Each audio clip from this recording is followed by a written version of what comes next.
Salut à tous et bienvenue dans l'Hebdo féminin comme tous les lundis, 16h30 sur l'antenne d'OL TV. Nous allons revenir aujourd'hui bien sûr sur le succès des Lyonnaises face aux Parisiennes 3-0 au Parc OL. Nous verrons également les autres résultats de la D1 féminine. Nous parlerons de Wolfsburg, sacré champion d'Allemagne ce week-end.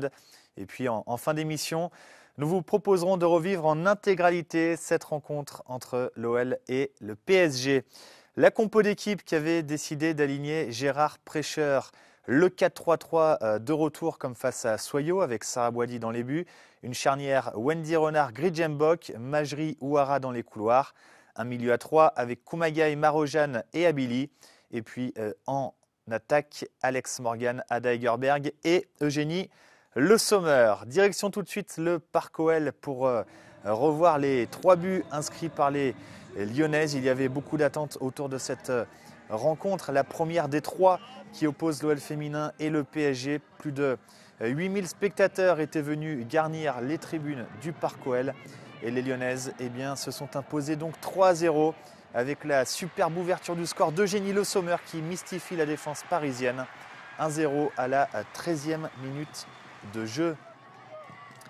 27e minute de jeu à présent, le départ d'Ada Egerberg dans le dos de la défense. Ada Egerberg pour Le Sommer qui va lui rendre le ballon et le deuxième but pour l'OL féminin.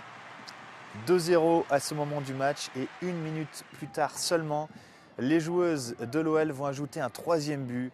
Regardez cette fluidité, Marojane, Abili, Le Sommer qui lève la tête et Alex Morgan qui surgit au 2e poteau pour inscrire son premier but au Parc OL.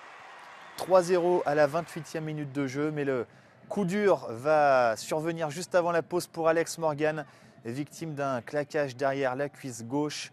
Regardez cette image là sur cet appui, Alex Morgan qui se blesse et qui doit quitter ses coéquipières. Elle sera remplacée par Elodie Thomis. Alex Morgan qui passera des examens dans la semaine et on en saura plus sur son indisponibilité. Alex Morgan qui sera privé de finale de Coupe de France et que l'on espère revoir en finale de Ligue des Champions. Allez, les résultats complets de cette 21e et avant-dernière journée de D1 féminine. Montpellier a assuré sa qualification en Ligue des Champions avec un succès 10-0 face à Soyo. Bordeaux accroche Juvisy 1 but partout et peut encore espérer au maintien. D'autant plus que Saint-Etienne s'est incliné 3-1 sur le terrain de Marseille. Victoire à l'extérieur de Rodez et succès de Guingamp 6-2 face à Metz. Au classement, les Lyonnaises, donc, on le savait déjà, championnes de France. Montpellier assuré d'être 2e et de disputer la prochaine Ligue des Champions. Et puis, vous le voyez dans le bas de tableau, ça va se battre jusqu'au bout entre Saint-Etienne et Bordeaux. Saint-Etienne qui recevra Guingamp lors de la dernière journée de championnat, alors que Bordeaux sera en déplacement sur le terrain du PSG. Avantage donc aux Stéphanoises dans cette course au maintien. Le classement des buteuses à présent, Le Sommer et Egerberg ont marqué ce week-end. 20 buts donc pour Eugénie Le Sommer, meilleure buteuse de la D1 féminine.